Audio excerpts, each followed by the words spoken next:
स्वागत है नीरज द्विवेदी जी, वक्तव्य प्रस्तुत कीजिए। अस्मद्गुरुभ्यो नमः। अस्मद् परम गुरुभ्यो नमः। अस्मद् सर्वगुरुभ्यो नमः।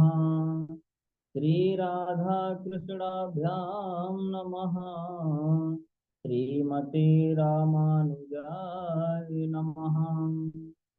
लंबोदरं परमसुन्दरमेकदन्तं पीताम्बरं त्रिनयनं परमं पवित्रम् ऊर्ध्याधिवाकरनिभोज्ज्वलकान्तिकान्तं विघ्नेश्वरं सकलविघ्नहरं नमामि।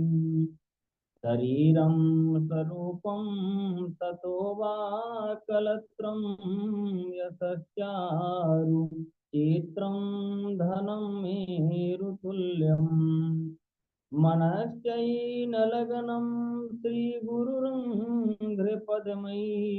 ततः किं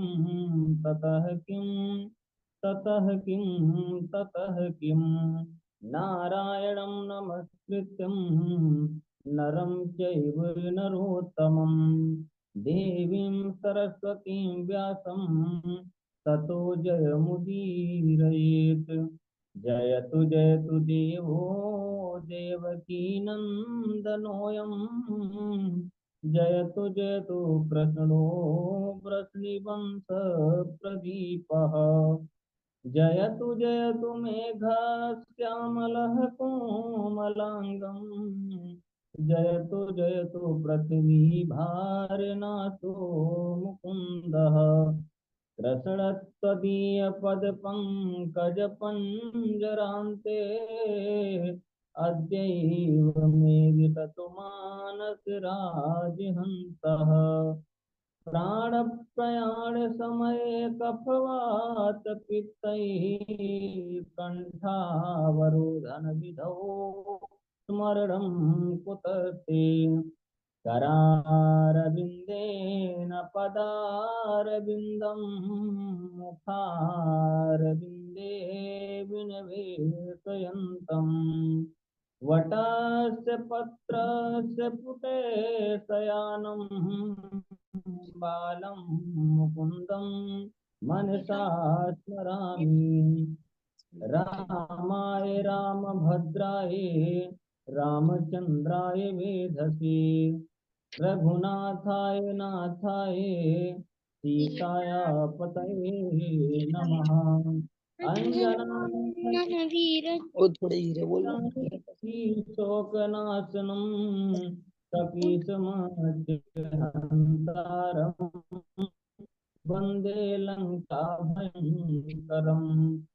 मूकं करोति वाचाल पङ्गुं लङ्घयते वहाँ पर है। गिरिं यत्पातमहं वन्दे परमानन्दमाधवम्। भक्त भक्ति भगवंत गुरु चतुर्नाम वपुएक। इनके पद बंधन किए नासत भीघ्न अनेक। नमामि भक्त वत्सलम कृपानु सिंधु कोमलम दधानि अकामिनां स्वधामदम्। अनंत कोटि ब्रह्मांड नायक अचिंत कल्याण गुणगण निधान सर्वेश्वर सर्वाधिपति अकारण करुणा वरुणालय कारण सकल जन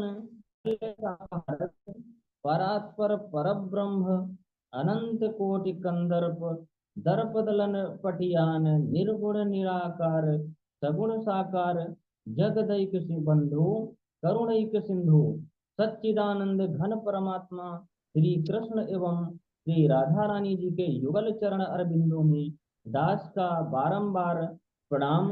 समुपस्थित भगवत भक्त भागवत कथा अनुरागी सज्जनों, भक्तिमयी मात्र शक्ति भगनी बांधवों, सिया राम मैं सब जग जानी। करहूँ प्रणाम जोर जुग पानी। अब भागवत क्या है, भागवत का स्वरूप क्या है, सबसे पहले ठीक है, पहले के वीडियो हम तो करा कर। समझिए। भागवतम तम स्वरूपम भागवतम, जो भगवान का स्वरूप है उसे भागवत कहते हैं। अरे भागवतः अरे अभी चरितम बीच में तुमने बोली तद भावना भागवत, भाव बताओ, फिर उसके बाद बोले ये भाव। भगवान कौन के भैया बोल रहे हैं बार बार? वर्णन किया है उसे भागवत कहते हैं। भगवत्याः श्री राधायाः गुप्त चरित्रम् यस्मिन् तद् भागवतम, जिसमें श्री राधा रानी के चरित्र का वर्णन किया गया हो उसे भागवत कहते हैं। भक्ति ज्ञान विरागाणाम तत्त्वं यस्मिन् तद् भागवतम, जिसमें ये भी भक्ति ये ज्ञान वैराग्य के जानता। तत्व का वर्णन किया गया है उसे भागवत कहते हैं। भागवत में 4 अक्षर होते हैं, भा, गा, वा और ता। भा भाष्यते सर्ववेदेषु, गा भाष्यते नारदादिभिः, वा वदन्ति लोकेषु, ता तरन्ति भवसागरः, जिसमें समस्त देवता प्रकाशित होते हैं, जिसका मान नारद आदि ऋषि तीनों लोकों में करते हैं, और जो भव सागर को तारने वाली है उसे भागवत कहते हैं। भा कीर्तिवाचको शब्दः गकारः गीति ज्ञानवाचकः, गकारः रागदश्चैव, तकार संस्कृते तारकः। भागवत में जो भा अक्षर है वह कीर्ति प्रदान करने वाला है, गा अक्षर ज्ञान देने वाला है, और वा अक्षर वैराग्य देने वाला है, और जो भागवत का ता अक्षर है वह संसार सागर से तारने वाला है। अब भागवत महात्म यानी महात्म ज्ञान पूर्वकम श्रद्धा भवती, महिमा के ज्ञान के पश्चात ही श्रद्धा उत्पन्न होती है। जाने बिनु ना होत परितीति, बिनु परिपीति होत नहीं प्रीति। जब तक ज्ञान नहीं होता है तब तक प्रेम उत्पन्न नहीं होता। इस महात्म में 6 अध्याय हैं जो पद्म पुराण से लिया गया है, जिसके प्रारंभ के 3 अध्याय में भक्ति ज्ञान वैराग्य का वर्णन किया गया है, और जो 2 अध्याय हैं उसमें पति धुंधकारी का उद्धार, और अंतिम में 1 अध्याय में भागवत सुनने की विधि बताई गई है। अब मैं दक्ष की संतति का वर्णन करने जा रहा हूँ, कृपया सभी लोग ध्यान से सुनेंगे। श्री सुखदेव जी कहते हैं, परीक्षित, जो प्राचीन बरही के पुत्र प्रचेताओं के यहाँ भगवान की कृपा से दक्ष का जन्म हुआ था, दक्ष का जो विवाह हुआ वह प्रजापति 5 जन्य की पुत्री अश्विनी के साथ हुआ था, जिससे हर यशो नामक 10,000 पुत्र हुए। जब पिता दक्ष ने इन्हें संतान उत्पन्न करने की आज्ञा दी तो वे तपस्या करने नारायण सरोवर चले गए। इनकी भगवत परायणता और निष्कपट हृदय को देखकर तो देवर्षि नारद ने इन्हें ज्ञान का उपदेश देने के लिए उनसे कूट प्रश्न किए। पुत्रों, तुम ऐसे बिल को जानते हो जहाँ जाना तो होता है परंतु लौटने का रास्ता नहीं होता, और एक ऐसी स्त्री है जिसके अनेकों रूप हैं, और एक ऐसा पुरुष है जिसके उस चली व्यभिचारिणी स्त्री का पति है, और एक ऐसी नदी भी है जो दोनों ओर बहती है।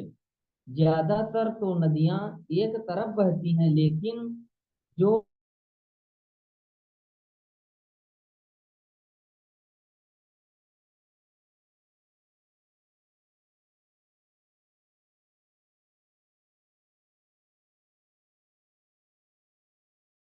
अंश है जिसकी कथा बहुत ही विचित्र है।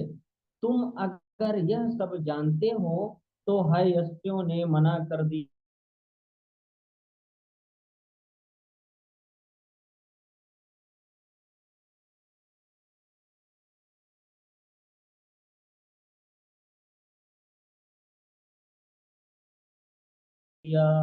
देवर्षि नाम करते हैं। आप मुझे कहेंगे हम ऐसा ही करेंगे, परंतु आप हमें इन कर बता। नारद ने कहा, मोक्ष ही वह बिल है, परंतु वहां से आना नहीं होता। भगवान श्री कृष्ण भगवत गीता में साक्षात कहते हैं, ना तद भाषयत सूर्यो न शशांको न पावकः यद गत्वा न निवर्तन्ते तद धाम परमं मम। ततः पदं तत् परिमार्गतव्यम् यस्मिन् गता न निवर्तन्ते भूयः यं प्राप्यं न निवर्तन्ते तद्धाम परमं मम। मेरे उस लोक को प्राप्त कर फिर लौट आना नहीं पड़ता। उस लोक को सूर्य चंद्रमा और अग्नि प्रकाशित नहीं कर सकते। माया ही वह बहुरूपी स्त्री है जिसके अनेकों रूप हैं। ईश्वर कृष्ण ने सांख्य कारिका में कहा है, अजामे काम लोहित शुक्ल कृष्ण बहवी प्रजा सृजमाना स्वरूपाः बहवी प्रजा सृजमाना स्वरूपाः। एक माया ही के सत्व रज और तम तीन रूप हैं, और वह इन्हीं के द्वारा अपने समान अनेकों प्रकार की सृष्टि करती है। परमात्मा ही व्यभिचारिणी स्त्री माया का पति है। मायावती भगवान, यह संसार ही दोनों ओर बहने वाली नदी है। महाभारत में जब यक्ष ने धर्मराज युधिष्ठिर से प्रश्न पूछा था कि इस संसार में सबसे बड़ा आश्चर्य क्या है, तो धर्मराज युधिष्ठिर उत्तर दिया, अहन्यहनि भूतानि गच्छन्ति यम मंदिरम् शेषा जीवितुम् इच्छन्ति किमाश्चर्यं मतः परम् किमाश्चर्यं मतः परम्। प्रतिदिन एक न एक प्राणी मर रहे हैं, और दूसरी तरफ उन मरते हुए प्राणी को देखते हुए भी यह जीव जीने की इच्छा करता है और भोग भोगने में लगा रहता है। यही संसार का सबसे बड़ा आश्चर्य है। पुत्रों, यह मनुष्य शरीर ही वह 25 तत्वों का अद्भुत घर है, और शास्त्र ही वह हंस है जिसकी वाणी सभी के समझ में नहीं आती। इस प्रकार उपदेश दे देवर्षि नारद ने उन्हें अपना शिष्य बना लिया और संन्यास मार्ग की दीक्षा दे दी। दक्ष ने जब यह सुना तो बहुत दुखित हुआ। ब्रह्मा जी ने जब दक्ष प्रजापति को समझाया तो दक्ष ने 100 लाख नामक 1000 पुत्र उत्पन्न किए। जब यह पिता की आज्ञा के अनुसार संतान उत्पन्न करने के लिए तपस्या के लिए नारायण सरोवर में आए, देवर्षि नारद ने कहा, भाई का धर्म है कि वह अपने भाइयों का अनुसरण करे। आपके भाई ने कर्म मार्ग का त्याग कर संन्यास मार्ग को स्वीकार किया है, इसलिए आपको भी उनका अनुसरण करना चाहिए। इस प्रकार उन्हें भी देवर्षि नारद ने अपना शिष्य बना लिया। दक्ष प्रजापति ने जब यह सुना तो बहुत ही क्रोधित हुआ, देवर्षि नारद को श्राप दे दिया। अहो असाधु साधूनां साधुलिंगेन नस्त्वया असाधु कार्यर्भकाणां भिक्षोर्मार्गः प्रदर्शितः। नारद, तुमने भेष तो साधु का धारण कर रखा है, परंतु तुम साधु नहीं हो, असाधु हो। तुमने मेरे भोले भाले निरपराध बालकों को भिखारी बना दिया है। मैं तुम्हें श्राप देता हूँ, आज से तुम एक स्थान पर अधिक देर तक नहीं ठहर सकोगे। देवर्षि नारद ने उस श्राप को स्वीकार कर लिया। इसके पश्चात दक्ष प्रजापति ने 60 कन्याएं उत्पन्न की। 10 धर्माय कायेन्दोर्दविषट तृणो दत्तवान् भूतांगिरः कृशास्तेभ्यो द्वे द्वे तार्क्षाय च परा द्वे द्वे चार चार्क्षाय च परः। जिनमें से 10 का विवाह तो धर्म से हो गया था, 13 का विवाह कश्यप के साथ, 27 का विवाह चंद्रमा से और भूत अंगिरा और कृशास्त्र के साथ दो दो कन्याओं का विवाह हुआ, तथा तार्क्ष नामधारी कश्यप के साथ 4 कन्याओं का विवाह हुआ। कश्यप की 2 पत्नियां थीं, एक दिति और दूसरी अदिति। तो जो कश्यप की पहली पत्नी दिति थी, उससे दैत्यों का जन्म हुआ और अदिति से देवताओं का जन्म हुआ। दैत्यों की जो छोटी बहन थी, वह रचना का विवाह त्वष्टा नाम के देवता के साथ हुआ, जिससे सन्निवेश और विश्वरूप 2 पुत्रों का जन्म हुआ। यह विश्वरूप इतने प्रतापी थे कि एक बार देवताओं ने बृहस्पति के स्थान पर अपना गुरु बनाया था। राजा परीक्षित पूछते हैं, गुरुदेव, देवताओं के जो आचार्य थे वह तो बृहस्पति थे, फिर उन्होंने किस कारण से देवगुरु बृहस्पति के स्थान पर अपना आचार्य बनाया? श्री सुखदेव जी कहते हैं, परीक्षित, त्रिलोकी का ऐश्वर्य प्राप्त कर इंद्र मदोन्मत्त हो गया था। एक दिन अपनी पति शची और देवताओं के साथ सभा में बैठकर अप्सराओं का नृत्य देख रहा था। उसी समय देवगुरु बृहस्पति वहां पधारे। इंद्र ने उन्हें देख कर भी अनदेखा कर दिया। विष्णु पुराण में कहा गया है, ब्रह्मणं ज्ञान संपन्नं विष्णोर्भक्तं महात्मनः आयान्तं विच्छिन्नोत्तिष्ठेत् स दुःखैः परिभूयते। ब्राह्मण विद्वान भगवान के भक्त और संत महात्माओं को आया देख कर जो खड़ा नहीं होता, उनका सम्मान नहीं करता, वह सदैव दुख को प्राप्त करता है। इंद्र ने ना तो देखकर आसन दिया, ना ही उनके सम्मान में खड़ा हुआ, जिससे गुरुदेव बृहस्पति बहुत रुष्ट हो गए और वहां से अंतर ध्यान हो गए। सभा के पूर्ण होने पर जब इंद्र को बहुत बड़ा पश्चाताप हुआ, वह क्या किए, देवताओं के साथ गुरुदेव की कुटिया में आया और गुरुदेव बृहस्पति को कुटिया में ना देख कर अपने आप को धिक्कारने लगा। ये पारमेष्ठयं धिषणम् अधितिष्ठन् न कंचन प्रत्युत्तिष्ठेदिति ब्रूयो धर्मं तेन परम विदुः। धर्मं तेन परम विदुः।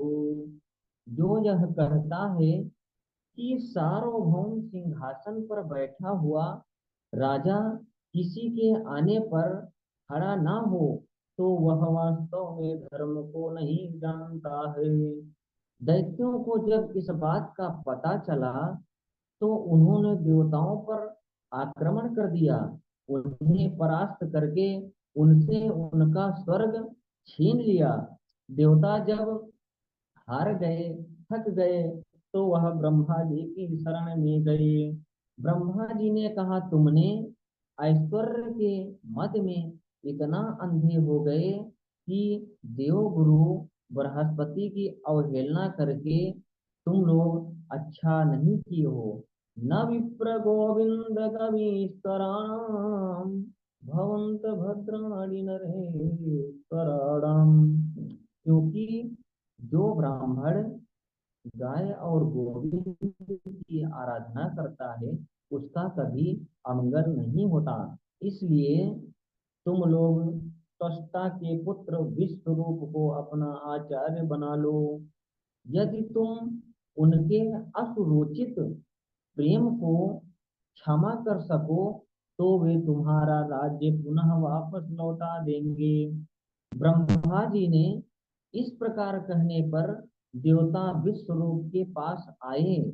उनके चरणों में प्रणाम करके कहा, आचार्यो ब्राह्मणो मूर्ति पिता मूर्ति प्रजापते भ्राता मरुत्पते मूर्ति माता साक्षाचिते तनुः।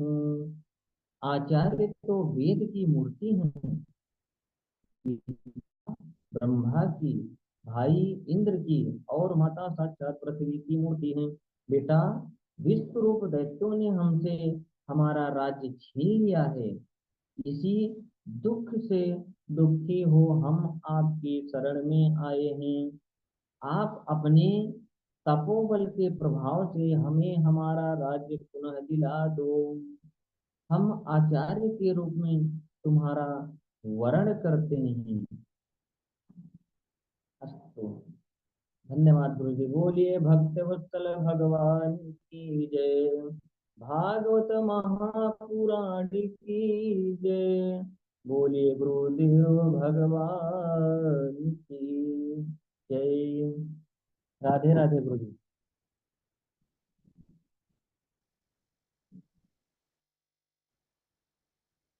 बहुत सुंदर भैया, नरेश जी बहुत सुंदर। आपके श्लोकों का जो, बहुत नीरज जी आपके जो श्लोक का बोलने का जो ढंग है, मधुरता है, बहुत सुंदर भैया। राधे राधे। आपको माँ जगदम्बा की कृपा धन्यवाद, बनी रहे। प्रणाम। हाँ, बिल्कुल बिल्कुल, हमारे डॉक्टर साहब ने बस जैसा कहा, नीरज जी आपके गले में तो माँ सरस्वती का वास है, और तैयारी भी आप अच्छी कर रहे हैं। हमको प्रसन्नता है, जी। नरोत्तम जी और हमारे नीरज जी साथ ही जुड़े हैं और हाँ, दोनों मेहनत कर रहे हैं। हाँ, बहुत अच्छा।